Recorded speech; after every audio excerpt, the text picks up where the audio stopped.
हम nodal analysis पढ़ रहे थे पिछले क्लास में। नोडल एनालिसिस के अंतर्गत क्वेश्चन प्रैक्टिस की सीरीज चल रहा था। उसमें मैंने असाइनमेंट क्वेश्चन एक दिया था, उसमें कुछ बच्चों को कन्फ्यूज़न था कि वो नहीं बन रहा है करके। मैं देख लेता हूँ वो क्वेश्चन को, ले लेता हूँ आज की डेट में। तो नोडल एनालिसिस नोट पे हम केसीएल लगाते हैं, जंक्शंस पे केसीएल लगा करके हम उसको क्या करते हैं, सॉल्व करते हैं। ठीक है, तो नोड है वो बेसिकली नोडल है वो बेसिकली नोड से ही बना है। तो जहां पर भी पैरेलल सर्किट है, कॉम्प्लेक्स सर्किट है, उस कॉम्प्लेक्स सर्किट के किसी भी एलिमेंट पे फ्लो होने वाला करंट, किसी भी एलिमेंट पर वोल्टेज और किसी भी एलिमेंट पर अगर आपको पावर कैलकुलेशन करना है तो इजीली आप कैलकुलेट कर सकते हो नोडल एनालिसिस का यूज़ करके। तो आप यूज़ कर सकते हो उस मेथड को, नोडल एनालिसिस को। ठीक है, तो नोडल एनालिसिस में एक सर्किट दिया था जो बहुत सारे लोगों से नहीं बन पा रहा था। ठीक है, उसको ले लेते हैं अपन। ठीक है, तो देख लेते हैं।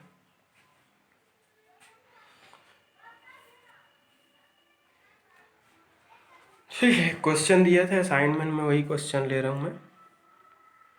इसमें था ये करंट सोर्स था, फिर उसके बाद फिर एक रजिस्टर था, फिर यहाँ पर एक डिपेंडेंट था, डायमंड शेप्ड स्ट्रक्चर में जहाँ पर भी रहेगा डिपेंडेंट सोर्स होता है।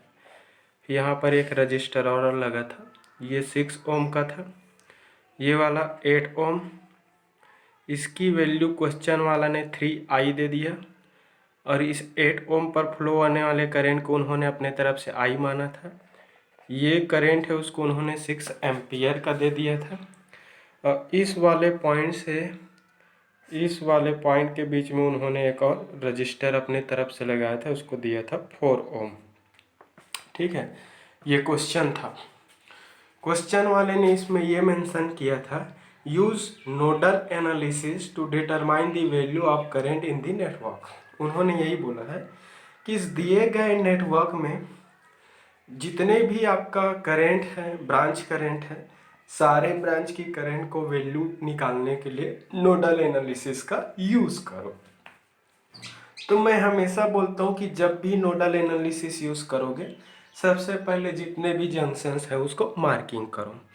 तो यहाँ पर ये ब्रांच कनेक्टेड है, ये 2 ब्रांच हो गए, ये 3 ब्रांच हो गए, ये 4 ब्रांच। तो मैं अपने तरफ से इसको नोड नंबर 1 मान लेता हूँ। ठीक है, यहाँ पर 1 ब्रांच, 2 ब्रांच और ये 3 ब्रांच, तो इसको दे देते हैं नोड नंबर 2 मान लिया। ठीक है, इसको नोड नंबर 2 ले लेते हैं। ठीक है, और ये सभी ब्रांचेस आपस में कनेक्टेड है, तो इसको अगर मैं नोड नंबर 3 ले लेता हूँ। फिर नोडल एनालिसिस में ये बोलता है कि कोई एक नोड जो कॉमन नोड की तरह है, उस कॉमन नोड को आप रिफरेंस नोड की तरह यूज़ करो। तो रिफरेंस नोड की तरह यूज़ करूँगा और उस रिफरेंस नोड को क्या कर दो, ग्राउंडेड कर दो। तो ग्राउंडेड क्या है, ग्राउंडेड करने से उस पर्टिकुलर नोड का वोल्टेज क्या हो गया, 0 वोल्ट हो गया। क्लियर हुआ। फिर उसके बाद उन्होंने ये बोला है कि सर्किट में जितने भी ब्रांच है, हर एक ब्रांच में एक एक करंट को उसकी डायरेक्शन के साथ एजम्पशन कर डालो। तो सपोज यहाँ पर मैं मान लेता हूँ इसको I1। ये I करंट को तो क्वेश्चन वाला खुद दिया है, तो आप उसी को उसी डायरेक्शन में ही वही मानो, इसको और दूसरा मानने की ज़रूरत नहीं है। ये वाला करंट को ले लेते हैं I3, ये वाले को, और ये वाले करंट को अपने तरह I1 हो गए, I3 हो गए, इसको ले लेते हैं I2 ले लेते हैं। अब I1 हो गए, इसको मैंने इसी डायरेक्शन में I2 माना, इसको I3 मान लिया। ये डायरेक्शन तो क्वेश्चन वाला ऑलरेडी अपने से दिया ही है। अब इस वाले करंट को दे देता हूँ अपने तरफ से I4। क्लियर हुआ, ये इतना हो गया। फिर अगला स्टेप ये बोलता है कि सर्किट में जितने भी जंक्शंस हैं, हर एक जंक्शन, हर एक नोड पर एक एक वोल्टेज अजम्पशन करो। तो सपोज नोड नंबर 1, ठीक है, तो नोड नंबर 1 का वोल्टेज क्या है, V1 है, और नोड नंबर 2 का वोल्टेज क्या है, V2 है। हर एक नोड पर क्या करना है अपन को, वोल्टेज मानना है। तो suppose voltage at node number 1 is V1 and voltage at node number 2 is V2 and this voltage at common reference node is 0 volt. तो रिफरेंस नोड पर वोल्टेज क्या होगा, 0 वोल्ट हो जाएगा। ठीक है, तो ये हो गया अगला। उसके बाद वो नोडल एनालिसिस क्या बोलता है कि सर्किट के जितने भी नोड्स हैं हर एक नोड पर क्या लगा लो, KCL लगाओ। तो चलो लगाते हैं। सबसे पहले नोड नंबर 1 पे लगाएंगे। जितने भी नोड, कॉमन नोड को छोड़कर जितने भी नोड है हर जगह पे लगाना। Apply KCL eight node number first. तो फर्स्ट नोड पर KCL लगाते हैं। तो किरचॉफ का करंट लॉ क्या बोलता है कि सर्किट के किसी नोड पर आने वाला करंट I1 जो है वो हमेशा नोड से दूर जाने वाले करंट का क्या होता है, इक्वल होता है। तो समेशन का इक्वल होता है। तो I1 इनकमिंग है, आउट गोइंग स्मॉल आई, यहाँ से मैं क्या माना हूँ, I2 माना हूँ, इस वाले करंट को क्या माना हूँ, I3 माना हूँ। ठीक है, तो एक करंट आ रहा है, बाकी सब करंट है वो जा रहा है। तो इनकमिंग करंट का सम हमेशा आउटगोइंग करंट के सम का इक्वल होगा। फिर अगला स्टेप क्या बोलता है कि कहीं सर्किट में कोई भी जंक्शन पर कोई करंट की वैल्यू आते जाते हुए एग्जिट डायरेक्टली दिया है क्या, किसी करंट का वैल्यू दिया है क्या, देख लेते हैं। यहाँ पर जो I1 माना वो सीधा सीधा दिख रहा है 6 एम्पियर का, क्वेश्चन वाला खुद दिया है। और ये I1 करंट का डायरेक्शन और ये 6 एम्पियर के करंट का डायरेक्शन दोनों सेम है। तो I1 इक्वल टू डायरेक्टली क्या हो जाएगा, +6 हो जाएगा। तो यहाँ पर रख देते हैं I1 की वैल्यू, करंट दिया है तो करंट की वैल्यू सीधा पुट कर दो। फिर देख लेते हैं स्मॉल आई दिया है क्या, नहीं दिया है, निकालना पड़ेगा। और देख लो I2 दिया है क्या, I2 का वैल्यू करंट सोर्स है, दिख रहा है करंट सोर्स है। तो और I2 और ये 3I करंट की वैल्यू दोनों सेम डायरेक्शन में है। तो I2 इक्वल टू क्या लिख सकते हैं अपन, 3I लिख सकते हैं। तो ये I हो गया प्लस I2 इक्वल टू क्या हो जाएगा, ये 3I हो गया। ठीक है, प्लस क्या है I3 की वैल्यू देखो तो I3 दिया है क्या, I3 कहाँ का करंट, यहाँ से कहाँ गया, 1 नंबर नोड से 2 नंबर नोड पर गया। तो 1 नंबर नोड है वो आपका क्या है, सोर्स नोड की तरह ट्रीट करेंगे। और सेकेंड नंबर का नोड है वो डेस्टिनेशन। तो करंट इक्वल टू क्या होगा, source potential minus destination potential divided by branch resistance. तो ये हो जाएगा आपका V1 माइनस क्या हो जाएगा, V2 डिवाइडेड बाई क्या हो जाएगा, 4 हो जाएंगे। क्लियर हुआ। तो source minus destination divided by branch resistance. तो I3 जो करंट है इस सोर्स पॉइंट से इस डेस्टिनेशन पॉइंट V2 के बीच फ्लो हो रहा है, इस कारण इसको मैंने वोल्टेज के फॉर्म में रिप्लेस कर दिया। अब देखते हैं अगला स्टेप, ये I करंट भी रिप्लेस हो सकता है क्या, हो सकता है। कैसे, ये नोड नंबर फर्स्ट से इस कॉमन ग्राउंड के बीच फ्लो होने वाला करंट है। तो नोड नंबर फर्स्ट का वोल्टेज है वो सोर्स वोल्टेज है और ये वाला वोल्टेज क्या है, डेस्टिनेशन वोल्टेज है। तो यहाँ पर क्या है, अगर इसको मैं इक्वेशन नंबर 1 दे दूँ तो फ्रॉम सर्किट, ठीक है, सर्किट से क्या होगा, सर्किट से I इक्वल टू क्या होंगे, I इक्वल टू देख लेते, I कहाँ का करंट है, इस सोर्स पॉइंट से इस डेस्टिनेशन पॉइंट के बीच फ्लो है। तो source point V1 voltage, destination voltage 0 voltage है। तो V1 source voltage minus destination voltage 0 divided by branch resistance. तो ब्रांच का रेजिस्टेंस है वो क्या है, 8 ओम। क्लियर हुआ। तो I equal to V1 minus 0 divided by क्या हो जाएगा, ये 8 हो जाएगा। ठीक है, तो I equal to V1 minus 0 divided by 8 हो जाएगा। इस I की वैल्यू को या फिर इसको क्या लिख सकते हैं, I बराबर V1 बाई 8 ऐसा होगा। इस I की वैल्यू को इक्वेशन नंबर 1 पे रख दो। तो फ्रॉम इक्वेशन नंबर 1 पे रखेंगे तो ये 6 I equal to V1 plus 8 रख दो। फिर यहाँ पर भी I का वैल्यू है 3 इंटू V1 बाई क्या होगा, ये 8 हो जाएगा, प्लस क्या हो जाएंगे V1 minus V2 divided by 4। ये कुछ नहीं किया, V1 और V2 की वैल्यू को उस इक्वेशन में पुट कर दिया। ठीक है, ये 6 हो जाएगा, ये V1 बाई 8 हो जाएंगे, प्लस क्या हो जाएगा 3V1 बाई 8 होगा। ठीक है, फिर उसके बाद क्या हो जाएगा, ये V1 बाई 4 हो जाएंगे और ये क्या हो जाएगा माइनस V2 बाई 4। इसको सॉल्व करते हैं, ये दोनों का डिनोमिनेटर सेम है तो न्यूमरेटर ऐड हो जाएंगे, एडिशन में है तो ये क्या हो जाएगा 4V1 बाई 8 हो जाएगा। प्लस क्या हो जाएगा V1/4 हो जाएंगे और माइनस क्या हो जाएंगे V2/4 इक्वल टू 6। क्लियर है। अब इसको सॉल्व करते हैं, इसको एलसीएम मेथड से।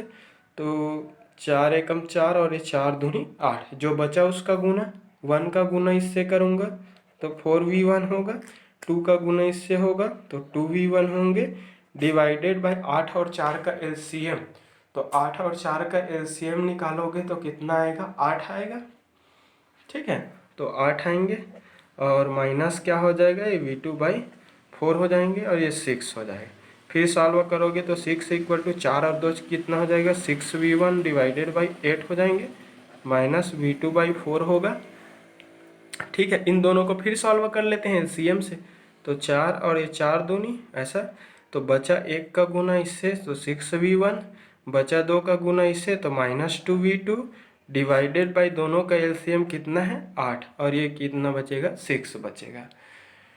ठीक है, फिर से इसको सॉल्व कर देते हैं तो ये हो जाएगा 6V1, इसका गुना इधर कर देते हैं -2V2, ये 48 हो जाएगा, 8 छक्का 48। चाहते थे तो पूरे इक्वेशन को 2 से डिवाइड कर दूंगा, थोड़ा छोटा नज़र आएगा, dividing by 2 in both side. तो 3V1 माइनस क्या हो जाएगा V2 हो जाएगा और ये कितना हो जाएगा 24। इसको दे देते हैं इक्वेशन नंबर 1। ठीक है, तो ये हमारा क्या हो गया, इक्वेशन नंबर 1 मिल गया। ठीक है, कहाँ से मिला ये, नोड नंबर फर्स्ट से। तो जितने भी नोड है हर एक नोड पर क्या लगाना है अपन को, KCL लगाना है। तो हर एक नोड पर एक एक क्या लगा डालो, KCL लगा डालो। ठीक है, तो देखते हैं, हर एक नोड पर KCL लगाएंगे।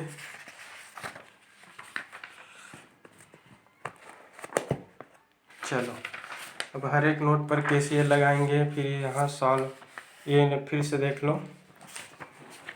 अब नोड नंबर फर्स्ट में लगा लिए, अब नोड नंबर सेकेंड में लगाएंगे। ठीक है, तो नोड नंबर सेकेंड पर KCL, हर एक नोड पर KCL लगाना है। अब नोड नंबर सेकेंड पर KCL लगा लेते हैं। ठीक है, नोडल एनालिसिस में हर नोड में लगाना रहता है। Apply KCL eight node second number के नोड पर KCL लगाएंगे।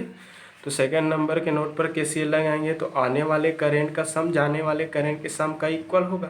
तो I3 आ रहा है, इधर से I2 आ रहा है, तो I3 प्लस I2 दोनों का समेशन है वो I4 का क्या होगा, इक्वल होगा।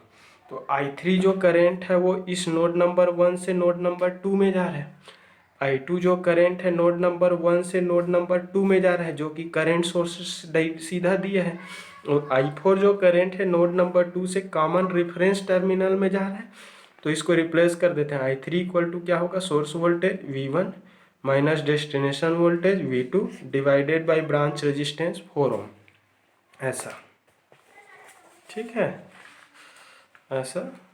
उसके बाद I2 का वैल्यू क्वेश्चन वाला खुद दिया है अपने तरफ से 3I, value current dependent source है, current dependent current source. I4 कहाँ से जा रहा है, नोड नंबर 2 से इस ग्राउंड में जा रहा है। तो नोड नंबर 2 का वोल्टेज सोर्स होगा, डेस्टिनेशन वोल्टेज क्या है 0, डिवाइडेड बाय ब्रांच रेजिस्टेंस क्या है 6। ये हो गया। अब अभी अभी मैंने I का वैल्यू निकाला है। I का वैल्यू कैसे निकाला, यहाँ से, ये I यहाँ पे फ्लो होने वाला करंट है और ये जो I करंट है V2 से कहाँ तक जा रहा है, ग्राउंड तक जा रहा है। तो V2 माइनस 0 डिवाइडेड बाई क्या होगा 8। तो रख देते हैं इसको, V1 minus V2/4 plus 3 V2 minus 0 divided by क्या होगा 8 ओम पर फ्लो होने वाला करंट है। तो 8 इक्वल टू हो जाएगा ये V2/6 हो जाएंगे। ठीक है, तो ये हो जाएगा V1/4 minus V2/4 plus 3V2/8 equal to V2/6 हो जाएंगे।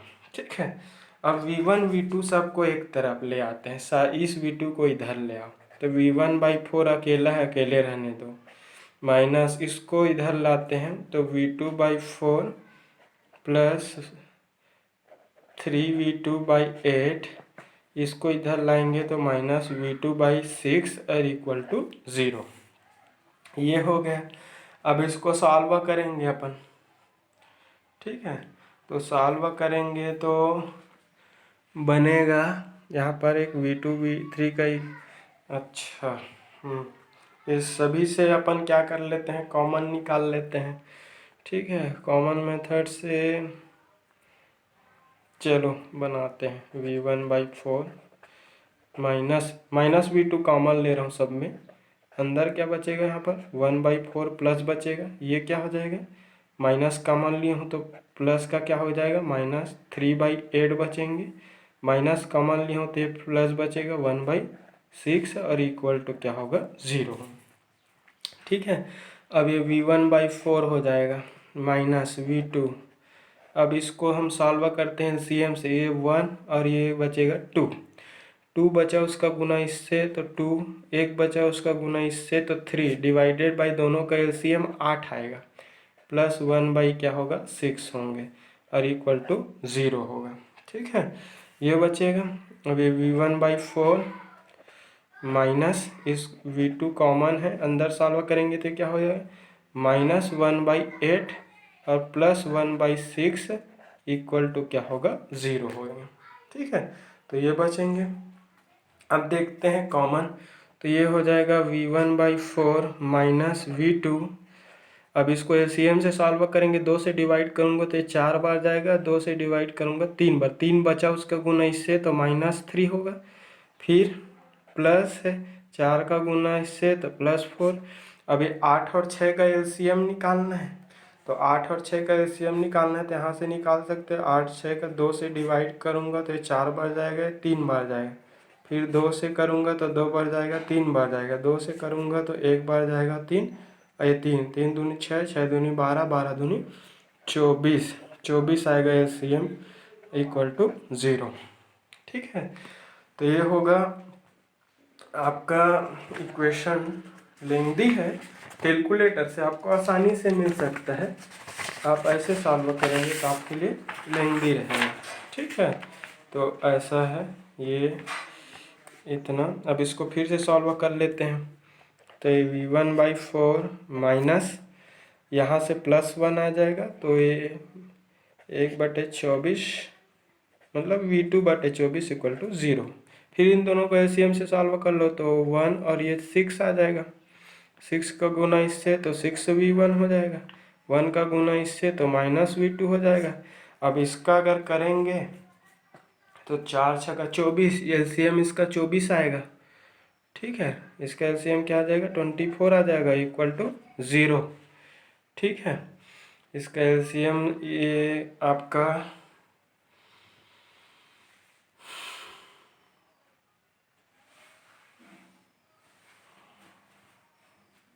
कहीं पर मिस्टेक है क्या, देखो तो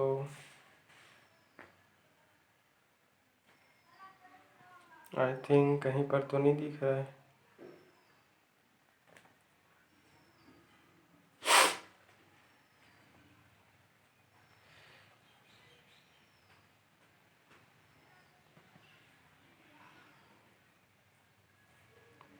V1/4 minus V2/4 plus 3V1।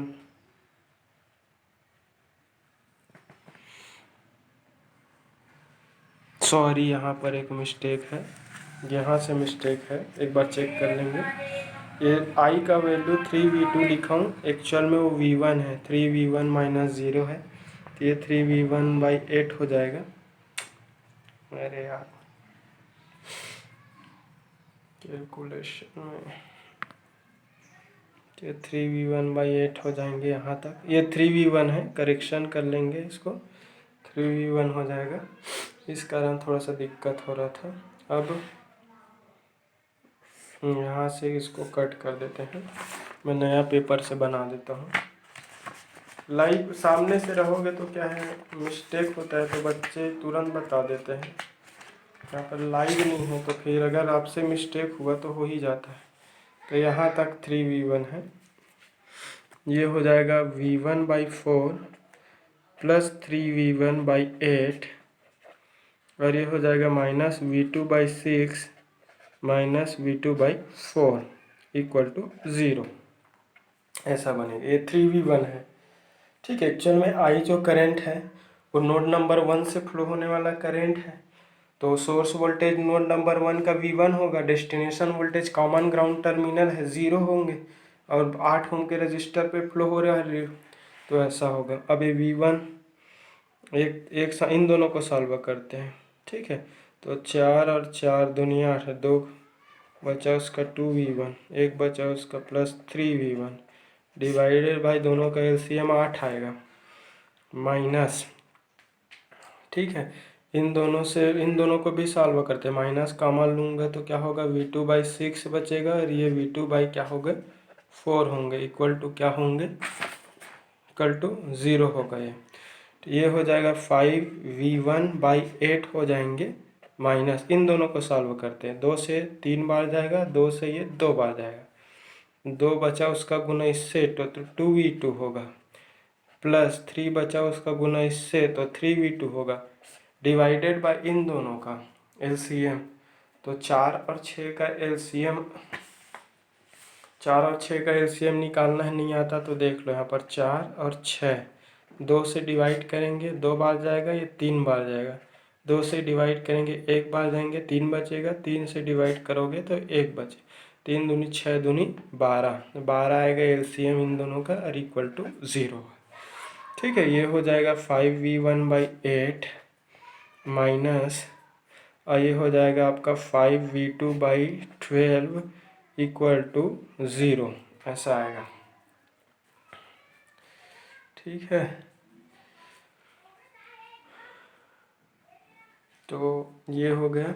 अब इस सॉल्व करेंगे तो 4 दूनी 8 और 4 तिया 12, तो 3 पंचे 15V1 माइनस इसका हो जाएगा 5 दूनी 10 V2 डिवाइडेड बाई 8 और 12 का LCM, तो 8 और 12 का LCM निकालो, सीधा 4 से अगर करूँ मैं, 4 दुनिया 2 से ही करना पड़ेगा शुरुआत, 2 चौक 8, 2 छक्का, तो 2 तिया, 2 दूनी और 2 तिया, तो 2 से 1 और ये 3, और 3 से क्या होगा 1, ये LCM है, ठीक है। तो 3 दूनी 6 दूनी 12 दूनी 24 आएगा, और इक्वल टू 0। तो ये इसका गुना इससे कर दो इक्वेशन के लिए, 15V1 equal minus 10V2 equal to क्या होगा 0। इसको दे देते हैं इक्वेशन नंबर 2। अब आपको दो इक्वेशन मिला है, 15V1 माइनस 10V2, और एक जो इक्वेशन मिला है और 3V1 माइनस क्या है V2 इक्वल टू 24। तो by solving equation number 1 and 2, equation number 1 और 2 को अगर सॉल्व करते हो फ्रॉम इक्वेशन नंबर 1 एंड 2, ठीक है, तो फ्रॉम इक्वेशन नंबर 1 एंड 2, 1 और 2 को सॉल्व करने पर V1 वोल्टेज की वैल्यू 16 वोल्ट आएगा। आप लोग सब्स्टिट्यूशन मेथड, विलोपन विधि जो भी यूज़ करना कर लेना। तो V1 का वैल्यू 16 वोल्ट मिलेगा। तो क्वेश्चन वाले ने बोला कि करंट I का वैल्यू फ्रॉम सर्किट में करंट की वैल्यू पूछा है। तो करंट I इक्वल टू क्या है, सोर्स वोल्टेज V1 से जा रहा है, माइनस कहाँ जा रहा है, डेस्टिनेशन 0 में जा रहा है, डिवाइडेड बाई क्या है इसका ब्रांच रेजिस्टेंस 8 है। तो I इक्वल टू क्या हो जाएगा 16 माइनस 0 डिवाइडेड बाई 8, तो I इक्वल टू क्या हो जाएगा है 2 एम्पियर, ठीक है। तो ये है सर्किट में उसमें फ्लो होने वाले I करंट की वैल्यू क्वेश्चन वाले ने पूछा था।